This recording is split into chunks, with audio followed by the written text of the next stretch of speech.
being wrong. And someone in the comments here made a really interesting comment. They said, true, Terry, you don't like to pressure Arsenal fans like this. Let's have this right.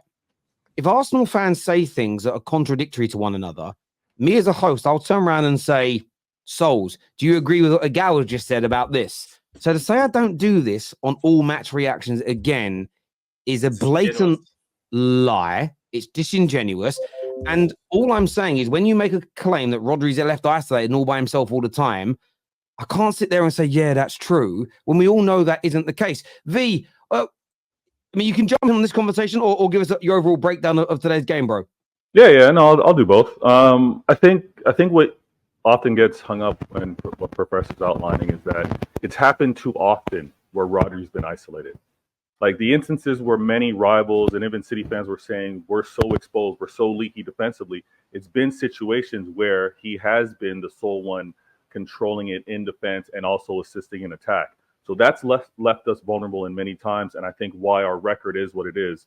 What is it, 6 or 7 draws, and the number of losses that we've had? Because in instances when he hasn't been there, or games where we've resulted in draws, it's because he's been isolated. No Stones playing that role, or Walker playing out wide that can't quite do it. And Akanji early in the season, Pep not forcing him, but realizing that we can't rely on Stones for the entire season. He was putting Akanji in that role, and it wasn't quite matching up. Now, this game, I have to give ultimate credit. And first, I'm going to say respect to Crystal Palace. It was not an easy game. You saw how they jumped out at us. A London team chose to play football, and you can see that they got 2 goals in terms of playing offensive and defensive. So it was a very good match. It was a lot more entertaining than the last London match that we had. But I have to give credit to KDB in terms of what Patrick mentioned earlier. Not dropping KDB entirely and saying you're playing poorly, you're delivering stinkers. It's a matter of we're trying to pursue this 4-peat. We're still in the FA and we still have Champions League. We can't have you playing every game, KDB, and we can't have you playing at that high clip every game. So listen, take a rest. We've seen how Foden has been excellent.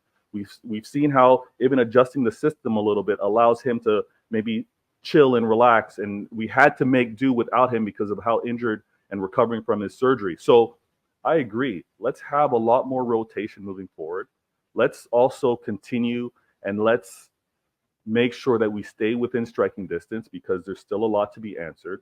Can Arsenal continue to win? Will Liverpool drop points? Let's just keep ticking away. Yeah. We're third overall with the games in hand and everything like that. We're not really expected to be here because no one's expected to win 4 in a row. So let's hang on, whoa.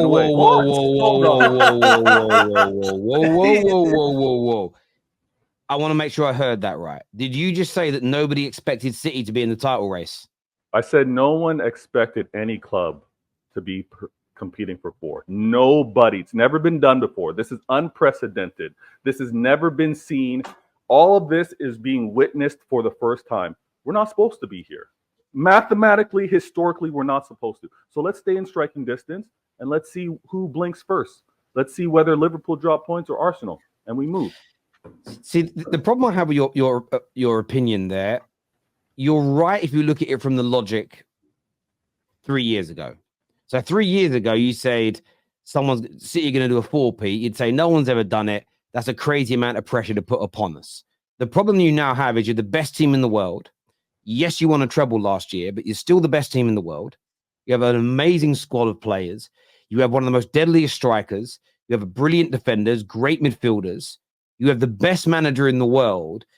To try and spin that disingenuous Disney line of we're not even meant to be in this title race this season because no one else prior has done a 4-peat, that has to be one of the most shameless comments I've ever had on the Football Terrace, V. Well, that's saying a lot because you've had a lot of people on your panels, and to say that's the most shameless, everybody in the chat, go back and pull up the clips of some more shameless ones. But Terry, you've said this often, and I enjoy your channel. Thanks for having me on. This league has been around for centuries, over a century. We're talking about a 4-peat. So can I ask you this question? At the beginning of the season, where did you predict City coming? I back my team every year, Terry. So you're telling me that you backed your Defying team. the odds. Hang on a minute. But you did. Can you show me the clip of you at the beginning of the season saying we've got no business being in the title race this year, please? Terry, I would never talk like that about my club. Never. So why? Okay, but you're talking about it now. I'm talking about the realization, the factual point of we should not be in striking distance of a four-peat. Why not? Should not, because why not? But do you know what? But do you know what? That's not unprecedented. Do you want to know why? Yeah, please tell me. Because Man United have done a three-peat twice. And in each of the seasons where we didn't go on a four-peat, we were in that title race. So where you are now has been done twice in the last 30 years by Man United. So in the chat, let's see, when did United fall off to not win the fourth? So hang on, I'll tell you. So okay. The last one we were in, it was the last day of the season. We missed out by 1 point on the final day of the season in 2010 to not win it. And in 2002, we finished in that season. We finished third. We finished 10 points off, but we were still in it with about 4 or 5 games to go. Right. So my point is, you are not in uncharted waters. This idea that you shouldn't even be in this title race because you're going for a four-peat, that has been done before. And I'm pretty sure, I'd have to go back and check this, that Liverpool did a three-peat and they were also in the running for a four-peat. When is this? You're in the 70s, bruv. Like when before, like football happened before the Premier League started.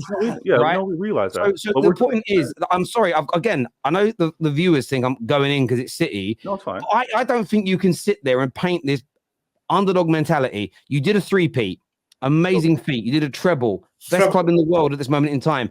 To say that going into the fourth season, we have no business being in that title race, I'm not going to lie, that is the biggest load of bollocks I've ever read in my life.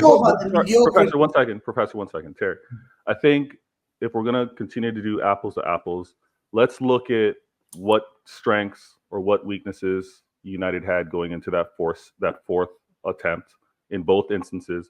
Let's look at the surrounding teams and how strong or dominant they were and compare. But hold on, Terry. I'm sorry. I want to tackle the point. You're cutting me before I even maybe make a more important fact. No, we can get to that next point next. We're no time limits. I want to talk on that point. Okay. Yes, there was very good teams in 2002 and very good teams in 2010.